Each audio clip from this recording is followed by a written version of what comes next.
the Elizabeth Frazier Show. Hey, good people. Here at the Elizabeth Frazier Show, I'm like getting used to all of this week, and this new role, this new position, these new rules, these new guidelines, this new confidence, this new belief, this new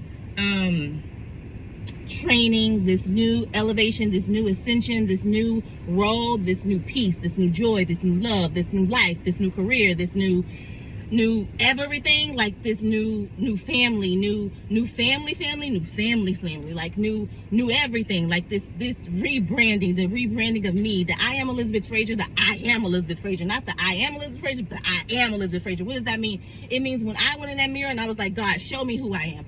I couldn't take it anymore. I was so unhappy. I was so unloved. I didn't feel it. I didn't have it. I wanted it. I wanted that hallmarkable life, not knowing that I didn't want the hallmarkable life, but I had a God-markable life for me that was coming, that was tapping me, that was touching me, that was hitting me, that was pounding me, that was nudging, that it was time, it's time, it's time, it's time, it's time. It's like that, ooh, ooh, ooh, ooh. God said, I called you. And when I called you that day, it started out blissful. I let you go get a massage. Yeah, I went and got a massage. I talked to my sons. I talked to my guy. I talked to my bestie. I talked to my sister. Then that night, in that kitchen, in front of that sink, what the what? Nobody answered their phone. He said, this me and you. I'll never forget that day, 3/18/21. I said, I can't do that. I can't do that. You want me to do what? Who? You want me to do what? It's the voice that's always been there ever since I was a wee little lad. But I didn't know who that was. I didn't know my angels was around me. I didn't know they was covering me my whole life. I didn't know they was letting me go. But God says, I will let you go through stuff, but I won't let you go so far because I needed you to get the experience. But I wasn't going to let nothing come up against you. I wasn't going to let you fail. But you needed to have that lesson. You needed to learn that. You needed to go through that. God says, yeah, stuff gonna come up against you. Yeah, I'm gonna let you go through some stuff, but I'm sitting here. I'm up here, and I'm watching you. Jesus is up here on the throne. Heaven is up here. Are we watching you? We watching you. Why did I think I told you was gonna be Broadway? Why did I tell you don't need Broadway? Because you got God's way. And when you got God's way, you don't need Broadway. Because his way is everywhere. It's everywhere. He is everywhere and everything, all over, all powerful. Nothing can stop him.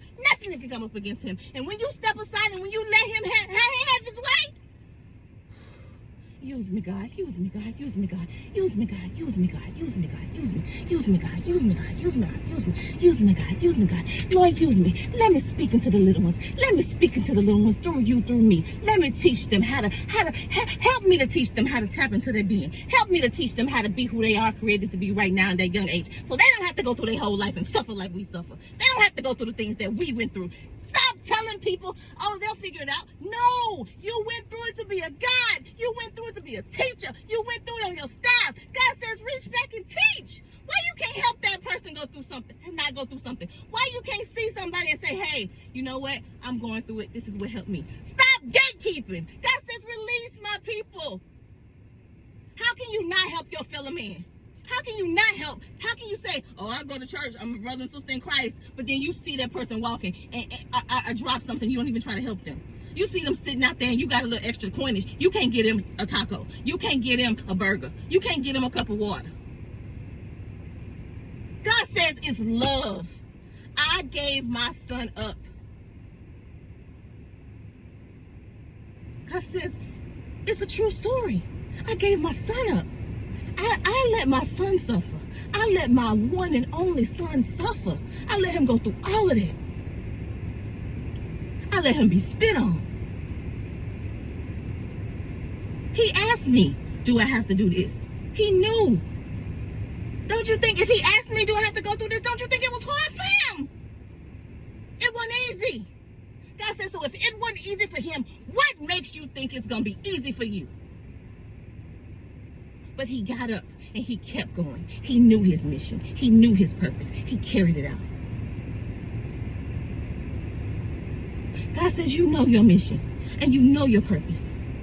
Yeah, it's been hard. He said, but I had to put you through the fire. But do you look like it? Do you smell like smoke? Do you look like you got evicted? Do you look like you got your truck repoed? Do you look like you was walking for 13 months? Do you look like you ain't have enough food to feed that child? Do you look like you wore them same clothes because you ain't have none? Do you look like that?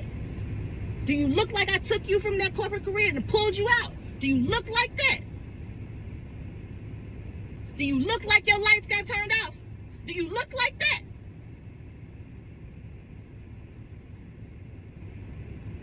Do you look like you got denied from a government system for a year and a half? You couldn't get no support from them? Do you look like that? Didn't I still carry you? Didn't I still cover you? When you didn't have no money in your bank account? When it was negative? Didn't I still carry you? What your pantry look like now? You ain't even got enough room for it. What your freezer look like now? You ain't even got enough room for it. Did I not bring you some fresh caught fish and shrimp? Did I tell you to stop eating that stuff in them stores? Because it's a cycle. They give y'all crap, and they send you to the doctor, and they put more crap in you to give you back out. So it's a cycle. It's a cycle. It's a cycle. Oh yeah, the crappy food is cheap. They don't pay you. They give you food that's crap. So you can go to the doctor and pay high co-pays when you're already paying high insurance. So I'm paying you to pay you again. Then I leave the doctor, and then I go back, and I'm pumping myself full of all of this stuff that's affected by the stuff you putting in the food, by the stuff you putting in the medicine, by the stuff you...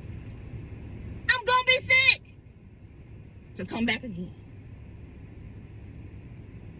God says no more. It's over. It's done. This system is over. God says it's time for me, my new world order, my people of the light, my lantern people. He says activate. You know your position. Build. He says my builders build. Build. He says it's time to build. Don't worry about nothing because I got you. You covered. He says covered. Psalms 91. We covered. We covered. We covered. We covered. We covered. Yeah, I'm touching up.